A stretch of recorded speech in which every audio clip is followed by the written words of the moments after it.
ខ្ញុំធ្លាប់ជម្រាបជូនដល់បងប្អូនដែលតែងតែតាមដានវីដេអូបង្រៀនរបស់ខ្ញុំ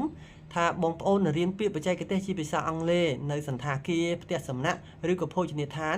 បងប្អូននឹងចេះលើសពីអ្វីដែលជាពាក្យបច្ចេកទេសទាំងនោះទៅទៀតខ្ញុំហ៊ានធានាថាពេលដែលបងប្អូនរឹតតែតាមដានជាមួយខ្ញុំបងប្អូននឹងរឹតតែស្រឡាញ់បរិស្ថាន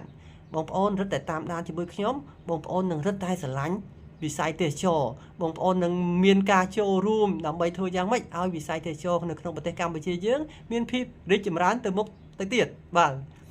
ពាក្យដែលយើងទៅរៀននៅថ្ងៃនេះគឺពាក្យថា back of the house back of the house តើមានន័យថាម៉េចនៅសន្តាគារជាពិសេសសន្តាគារផ្កាយ5មានផ្នែកច្រើនមែនទែនពេលខ្លះអាចដល់ទៅលើស10ឯណោះបាទលើស10ឯណោះហើយនៅក្នុងផ្នែកទាំងអស់នោះគេមានការបែងចែកជាផ្នែកជួរមុខហើយនិងផ្នែកជួរក្រោយផ្នែកជួរក្រោយគេប្រើពាក្យ back of the house នេះឯងតើផ្នែកណាខ្លះដែលស្ថិតនៅក្នុង back of the house